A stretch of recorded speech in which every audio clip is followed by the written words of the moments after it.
Le livre de la Genèse, chapitre 48. Après cela, on vint dire à Joseph, « Ton père est malade. » Il prit avec lui ses deux fils Manassé et Éphraïm. On avertit Jacob, on lui dit, « Voici ton fils Joseph qui vient vers toi. » Israël rassembla ses forces et s'assit sur son lit.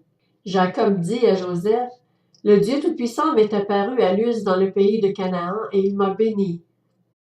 Il m'a dit, « Je te donnerai des enfants, je rendrai tes descendants nombreux, et je ferai sortir de toi tout un groupe de peuples. Je donnerai ce pays à ta descendance après toi, pour qu'elle le possède toujours. Désormais, les deux fils qui te sont nés en Égypte, avant mon arrivée vers toi en Égypte, seront les miens. Éphraïm et Manassé seront mes fils, tout comme Ruben et Siméon. Quant aux enfants que tu as eus après eux, ils resteront les tiens. Ils seront associés à leurs frères dans leur héritage. À mon retour de Padan, Rachel est morte en route près de moi dans le pays de Canaan, à une certaine distance d'Éphrata. C'est là que je l'ai enterrée, sur le chemin d'Éphrata, c'est-à-dire Bethléem.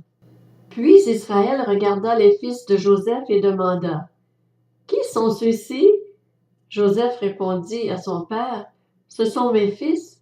Dieu me les a donnés ici. » Israël dit, « Fais-les approcher de moi pour que je les bénisse. » La vue d'Israël avait baissé à cause de la vieillesse. Elle ne voyait plus bien. Joseph les fit approcher de lui, et Israël les embrassa et les étreignit tendrement. Israël dit à Joseph, « Je ne pensais pas revoir ton visage, et voici que Dieu me fait même voir ta descendance. » Joseph le retira des genoux de son père et se prosterna jusqu'à terre devant lui. Puis il les prit tous les deux par la main.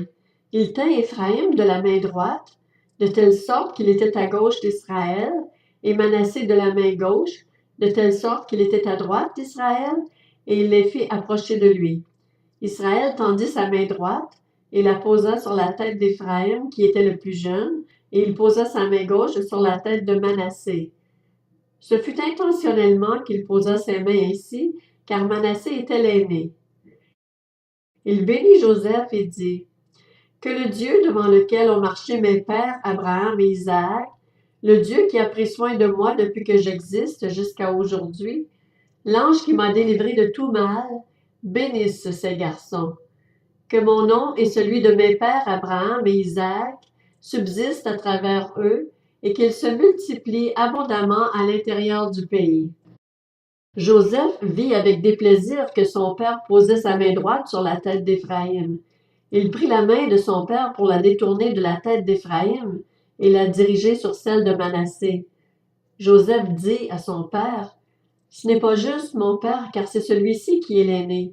Pose ta main droite sur sa tête. » Son père refusa et dit, « Je sais, mon fils, je sais. Lui aussi donnera naissance à un peuple.